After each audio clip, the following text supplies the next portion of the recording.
Prevention Specialist at the Southwest Council. Welcome to my presentation of your medicine cabinet. What's inside is more important than you think. And welcome to my bathroom.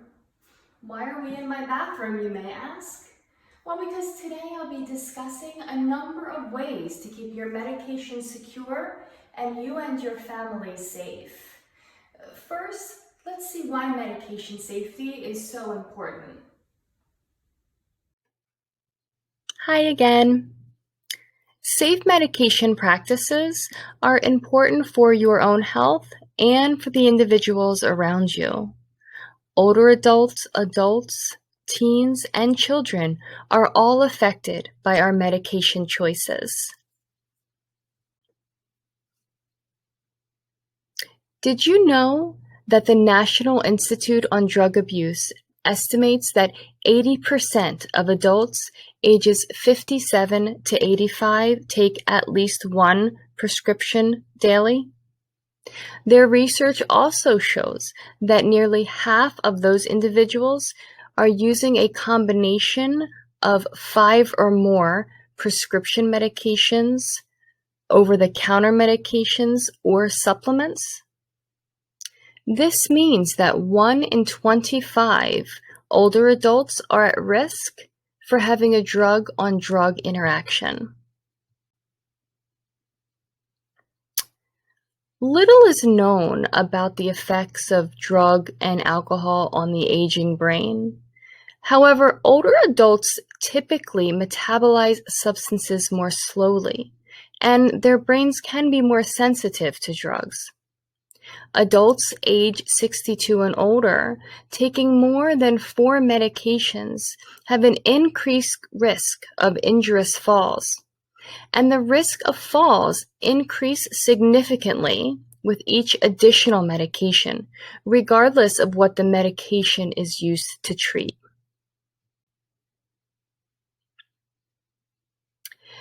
Aging could possibly lead to social and physical changes that may increase vulnerability to substance misuse. Chronic health conditions tend to develop as part of aging. And because older adults are often prescribed more medications than other age groups, it leads to a higher rate of exposure to potentially addictive medications.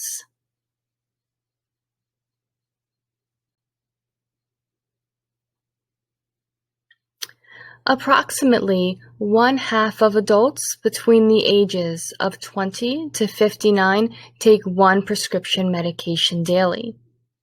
The most commonly prescribed medication in this age group is antidepressants, followed by pain medication, and then cholesterol-reducing drugs. Doctors say it's not uncommon in this age group to encounter patients taking 20 drugs to treat things like acid reflux, heart disease, depression, insomnia, or other disorders. And these drugs are often prescribed by multiple doctors.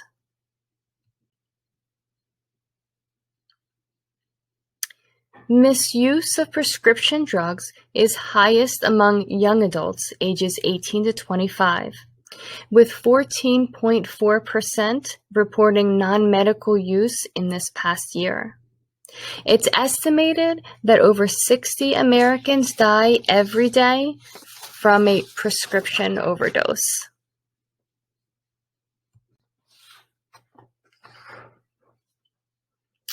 Teenage medication abuse and addiction is on the rise. This graphic here shows 1 in 6 teens have used a prescription drug in order to get high or to change their mood, but recent research shows that number is now nearly 1 in 4.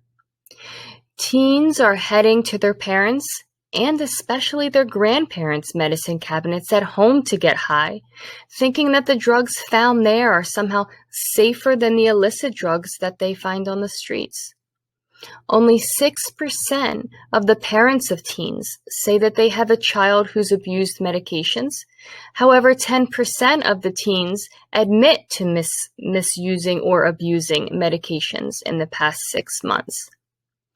Even if it's not your teen, it could very well be their friend that's taking a pill or two from your medicine bottle.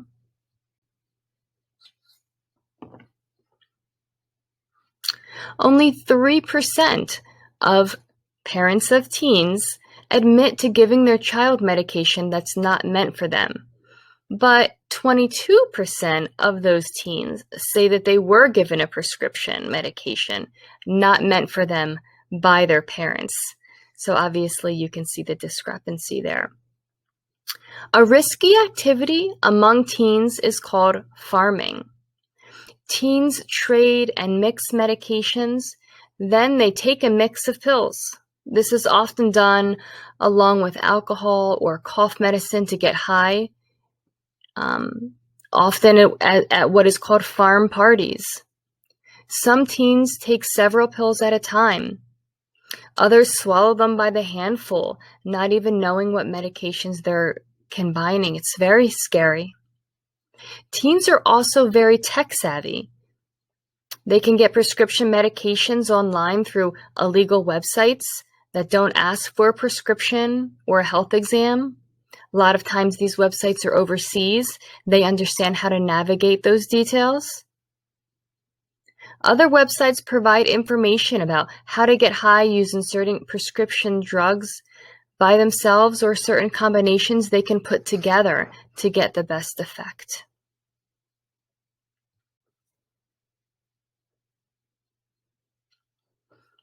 Abuse of prescription drugs can cause life-threatening consequences, including death from overdose, particularly when combined with other drugs or alcohol.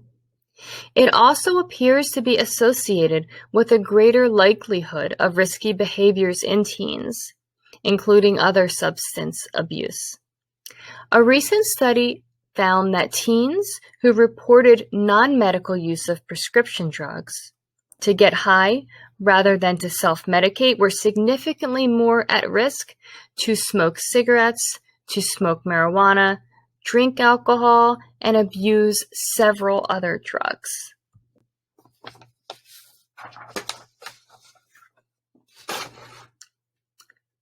According to the Centers for Disease Control and Prevention, approximately 60,000 young children are treated in emergency departments after getting into medicines that are within their reach or after dosing errors by their parents. Children less than 5 years old are most likely to visit the emergency department for an adverse drug event, and each year, every 150 two-year-old visits in an emergency department is for medication poisoning.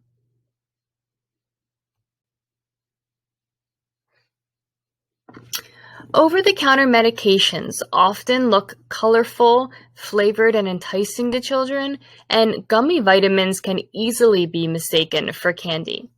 These are some of the pictures that I took from my medicine cabinet, my gummy vitamins that I take, and my husband's gummy vitamins that he takes. And you can just look at them and see how obviously they could be misunderstood as being candy.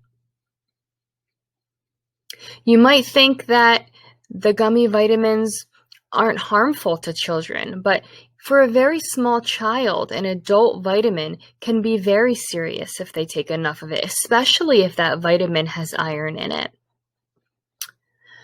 Finding, eating, drinking medications without adult supervision is the main cause of those emergency visits for adverse drug events among children less than 5 years old. Nearly 70% of emergency department visits for unsupervised medication ingestions are by very young children, involve 1 to 2-year-olds.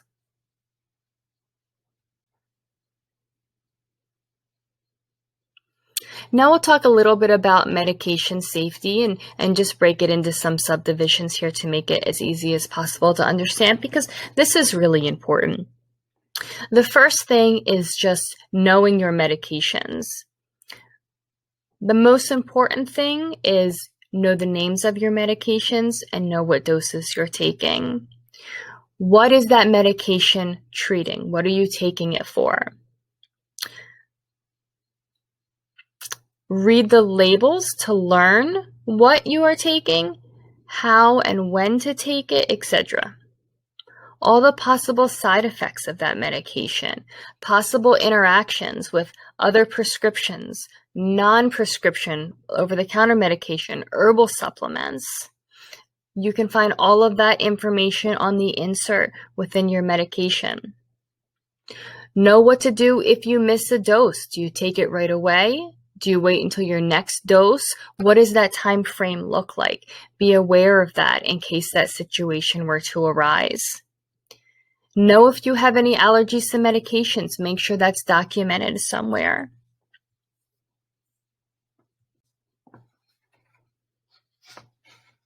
The next, take or give your medication correctly. So obviously, whether you're ingesting it yourself or you have a child that you're going to be giving it to, obviously all of these things apply either way. Make sure you take your medication in the correct dose. Use the measuring cup with any liquid medications. I know there are some of you out there that swig from the bottle. Not the best way to do it. You already know that. Make sure that you keep that cup and that you're using that properly. Make sure that you're taking your capsules and your tablets whole.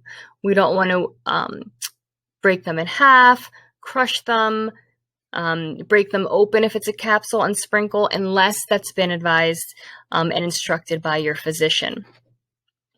Take your medications at the right times. This is the hardest part for so many people, especially if you have multiple medications that need to be taken at different times. So it is really important to find out what works for you. If you have a smartphone, it makes it a little bit easier, I have found. There's so many apps out there that help you organize and control and remind you with your medications, with alarms, and that you can program everything into. A lot of those apps also have information such as side effects, interactions, and things like that. So you kind of have everything at your fingertips. Using a pill box, days of the week, depending on how many you take, morning, afternoon, evening, on Sunday through Saturday, very helpful. If you don't have a smartphone and you don't have those options of using the technology and the alarms, calendar, medication journal, your planner, make sure that you're writing those down, checking the boxes off every time that you take one. Renewing your medication so that you don't run out. This is especially important when you know you're going on vacation or you're not going to have accessibility to your pharmacy. Luckily now, a lot of places do the auto refill so that you don't have to worry so much about filling it yourself. You can ask for it to be done for you and you can receive a call when it's finished and it's ready. The next thing that we're going to be talking about is keeping your medications safe. We have a lot to talk about with this, and I have a couple of different videos to show you as well. The best way to secure your prescription medications and really your over-the-counter medications as well is just to lock them up. And luckily, there's a lot of different options in order to do that. The first would be a full locking medicine cabinet. Then you also have the option of doing locking medicine boxes and cases and bags. You can see my one example here of the red locking bag. They also have locking prescription bottles, which you'll see over there in the blue, and you always can put them in a general safe if you have one. I'm going to be showing you two videos, one of a full medicine cabinet and the other of a small lockbox. I just wanted to quickly mention that you'll see that I have my medicine cabinet in my bathroom. If you have an area of your household that would work for you, it is best to keep your medications out of the heat and humidity.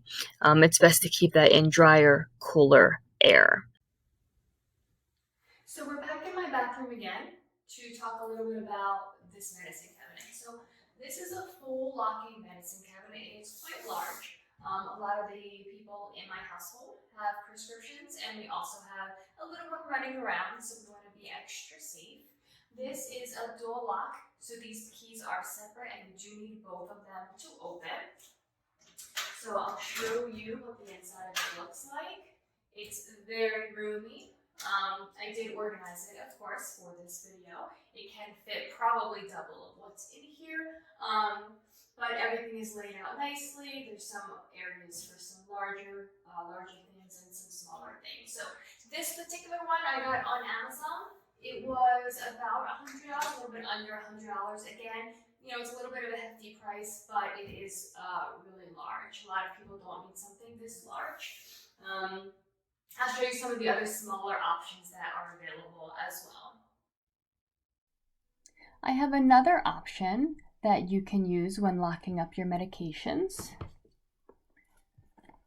A box like this is great for storing, several medications.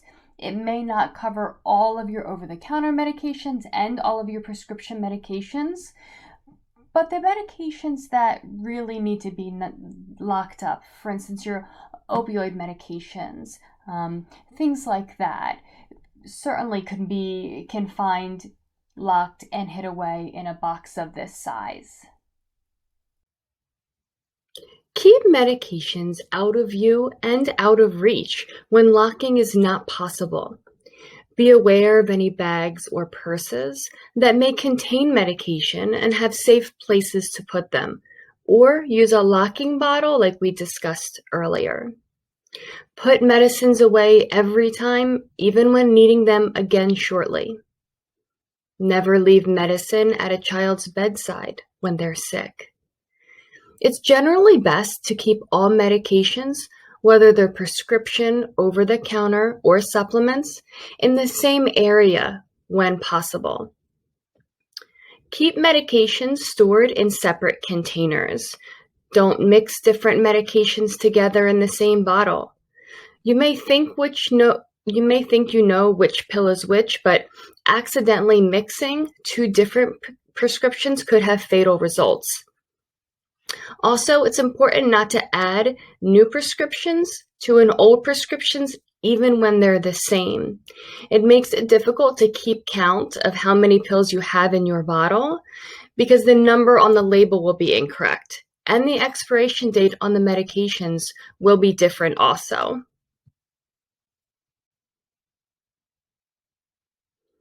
So we've talked about locking pill bottles, but now I want to discuss child safety caps. Child-resistant bottle caps come in several different types, including rim snap, squeeze and turn, push and turn, REL, and squeeze and pull. I did have to look them up to see which ones I was familiar with, and I have to say that 3 out of the 4 I had already seen before. However, a child-proof cap can easily be opened by even the youngest tots. Numerous studies have shown this. Kids as young as 2 to 4 have demonstrated that they can remove child-resistant caps that come on over-the-counter and prescription medications. To help protect young children from the dangers of accidental medicine poisoning, replace the child-resistant caps that come with your medications with a more secure locking cap that can be effectively kept from the children, like the ones that we talked about in an earlier slide. Always relock the cap on a medicine bottle. If the bottle has a locking cap that turns, twist until you hear the click and cannot twist anymore.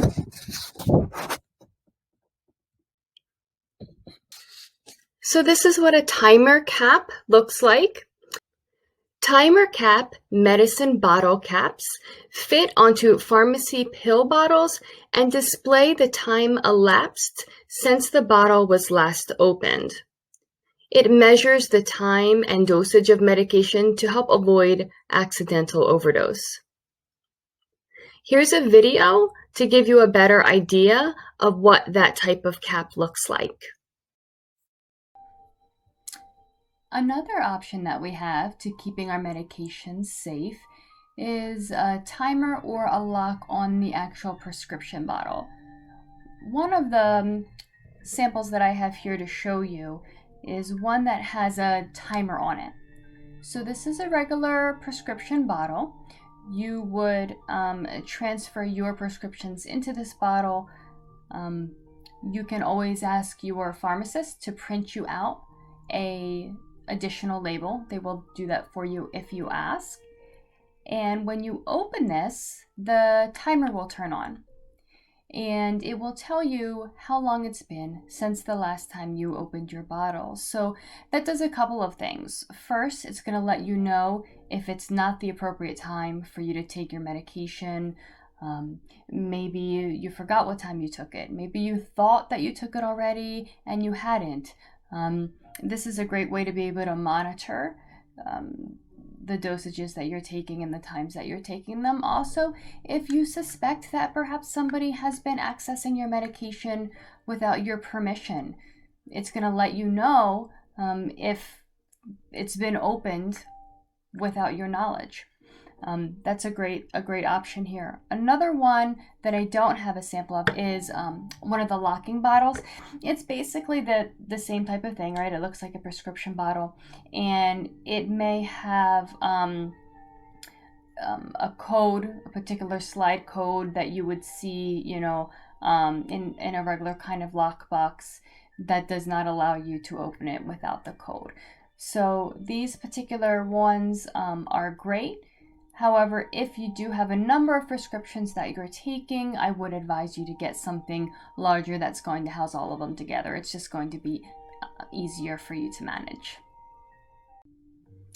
If you do choose to purchase one of the prescription bottles that have the timer on them, you do want to keep in mind that some of them are child resistant and some are not. For instance, this one that I showed you here originally is child resistant, so you need to push down and turn like you would with the ones that you're already familiar with.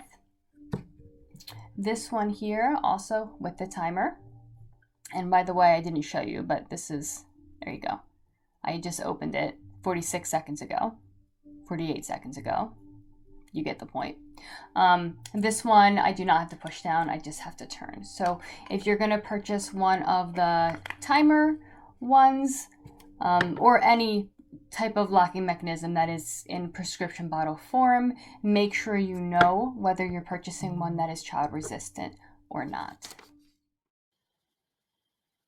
So now let's talk about the best way to get rid of your unused, unwanted, or expired prescription and over-the-counter medications. Keeping unneeded prescription pills around, such as narcotic painkillers, in case you may need it, is a risky move. The more prescriptions you have in your home, the more likely your teen or others may figure out how to get their hands on them, or more chances you leave open for a young child for an accidental poisoning. The best way to dispose of most types of unused or expired medications is to drop off the medication at a drug take-back site, location, or program immediately. Each year, the U.S. Drug Enforcement Administration successfully hosts national prescription drug take-back programs in communities across the nation. There are also a number of drop sites throughout the entire state of New Jersey.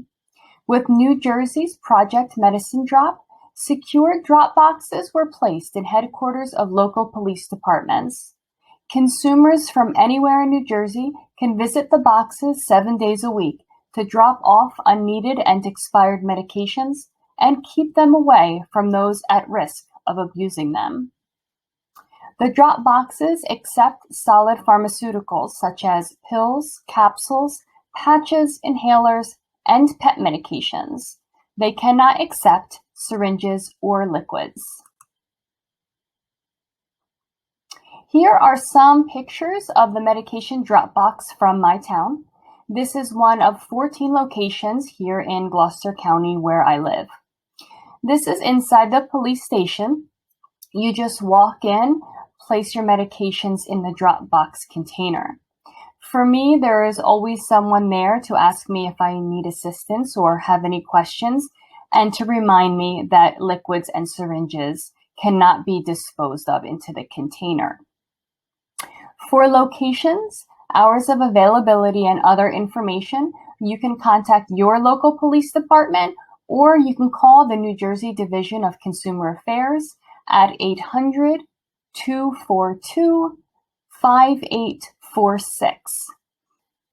Next, I'm going to show you some options on how you can get rid of your unwanted medications from your own home. So next I want to discuss with you the doTERRA drug deactivation bag. This is a particular system that is very easy to use. You can go on their website and order bags to have them shipped to your home. You can order them through Amazon. So there's a lot of different options. They're very easy to use. They come in a number of sizes. They have small, medium, large, and extra large. And each package on the back will tell you how many pills or patches or liquids that it will deactivate. So if you look here on the back, this is a large package. If you look here on the back, it will tell you how many pills it deactivates. So this says 90 pills, 12 ounces of liquid, or 12 patches. The instructions are very easily written on the back. I'll read them to you. Number 1, place unused medications in pouch. So you would just unscrew your prescription bottle and pour them in. Fill halfway with warm tap water and wait 30 seconds. Then you're going to seal it up tight. It has a sealing strip here at the top. Shake it up and just dispose of it in your regular trash. So the nice thing about doTERRA bags is that you don't have to send it out anywhere. You don't have to leave your home. You can do everything from your home. I do have another sample here. This is the small size. This particular one, small, is 45 pills, 6 ounces of liquid, and 6 patches. So this is another great option for you to get rid of those unwanted medications or those expired medications that you have. If you don't have access to a drop-off location or a take-back program, it is okay to throw away certain medications.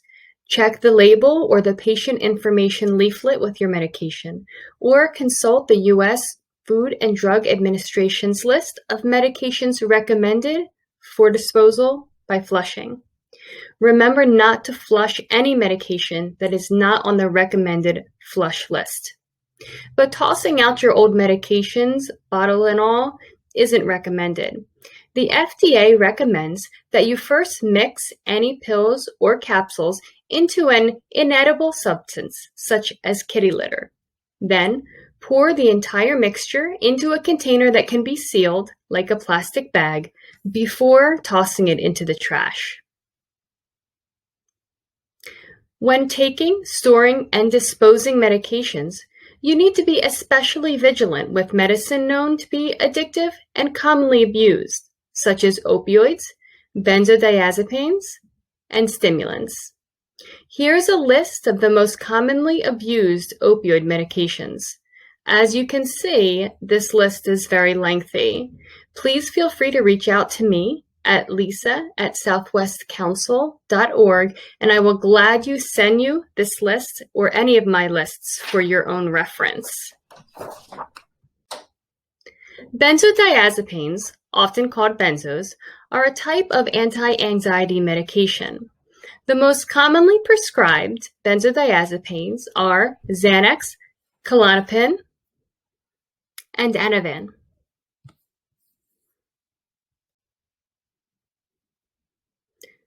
Prescription stimulants are often prescribed for the treatment of attention deficit hyperactivity disorder, also known as ADHD, and obesity. Here's a list of the most common drug names and brands of stimulants. There are many resources available if you'd like to learn more about medication safety and the things that we discussed today. I have included the website addresses and phone numbers to the National Institute on Drug Abuse, the Substance Abuse and Mental Health Services Administration, the U.S. Food and Drug Administration, the Centers for Disease Control and Prevention, and the U.S. Department of Health and Human Services. If there are any other resources that you need, please feel free to reach out to the Southwest Council or myself to help find any answers to your questions, or we will find the place that does have the answers. So you can now see why medication safety practices are so important. If any of you are interested in receiving a small medication lockbox, timer prescription cap, or doTERRA bag, please reach out to the Southwest Council. Thank you all so much for taking the time to listen to my presentation today on such an important topic. Have a great day, stay safe, and be well.